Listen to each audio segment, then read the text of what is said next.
I'm having issues with HUDs today. So a very good afternoon, boys and girls, and welcome to Killy Beach. Today we're going to take a long exposure finite photograph with what is possibly the best long exposure camera on the market, the OM System OM1 Mark II.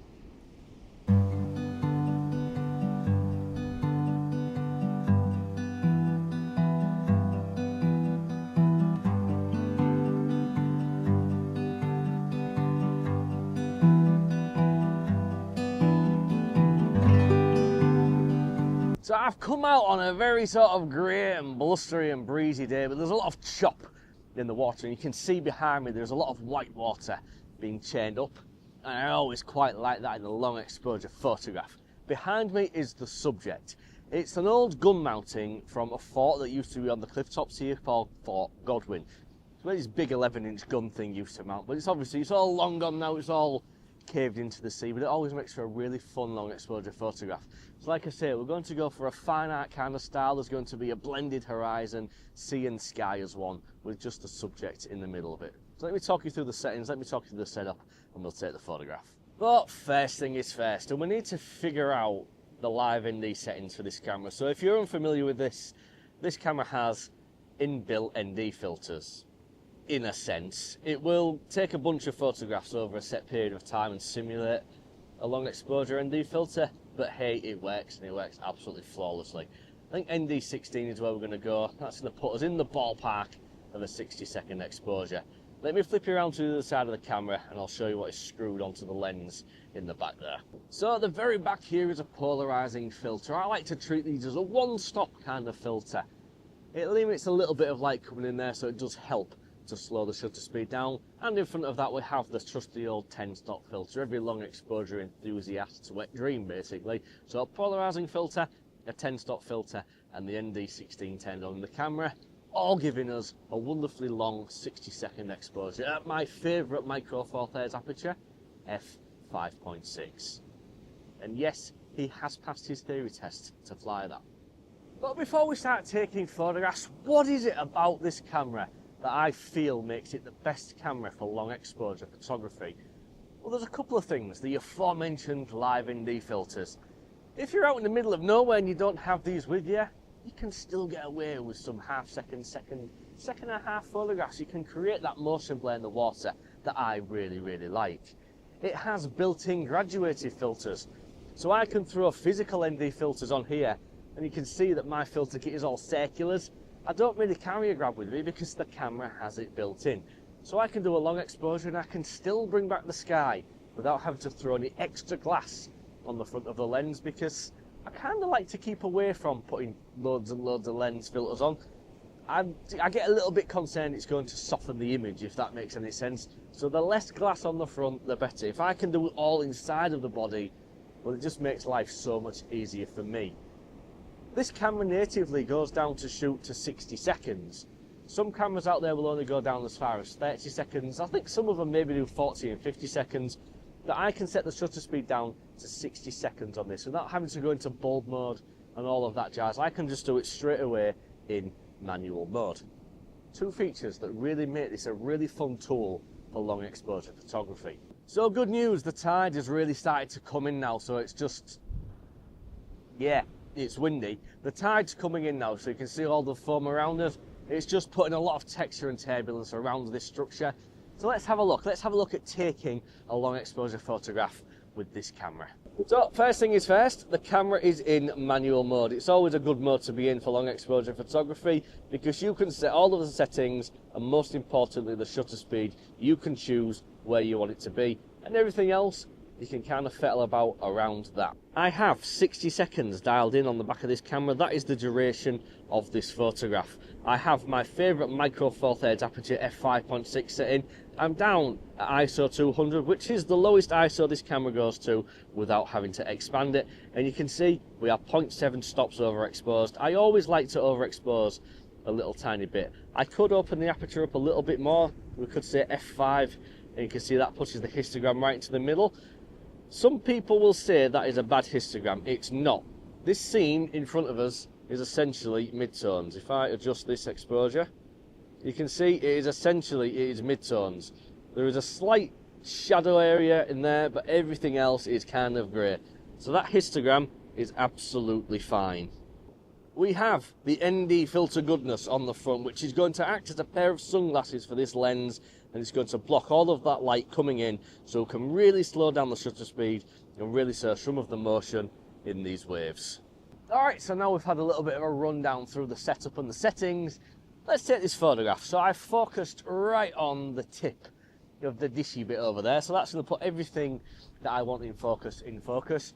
You can see the sky behind us. There's some nice clouds as well, so over 60 seconds they're going to streak across, and obviously all of this white foam around here is going to really pop off in this photograph. So without further ado, we're a second overexposed, which is great, gives us all of that shadow detail in this dish. Let's go, let's see how this photograph turns out.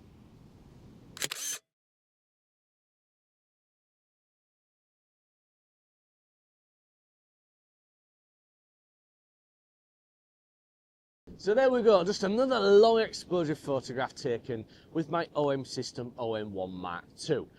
Now if you're curious to see how I actually edited this video, this next section is going to be a little bit of a sped up kind of time lapse, just a quick run through of how I edit it. So if you're going to find that useful, stick around to watch the next part of the video and you'll see how I do these fine art long exposure edits. Hopefully it's something that'll be useful to you. There's going to be no commentary with it. I'm not the best teacher, but I'll go slowly and I will show you all of the steps.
So thank you very much for watching today's video, and I do hope a quick rundown of the settings and the setup for how I do my long exposure photographs was useful for you. A lot of people message me and comment asking how I actually set my camera up for long exposure photography, and I just wanted to basically show you a little bit of an intro and a little bit of a quick rundown of how I do it and how I edit them. So if you did find the video useful, please do give it a thumbs up and a like. It does help the video and it helps to bring new viewers to see my content. And if you're new here and you like long exposure photography or micro four thirds, you can always hit that subscribe button down below and you'll see more of that nonsense every single week. So until the next time, me and Leo here, we're going to go home and get warmed up because the waves have just nearly got us, haven't they? Yeah. Yes. So until next time, we're just going to say peace and goodbye.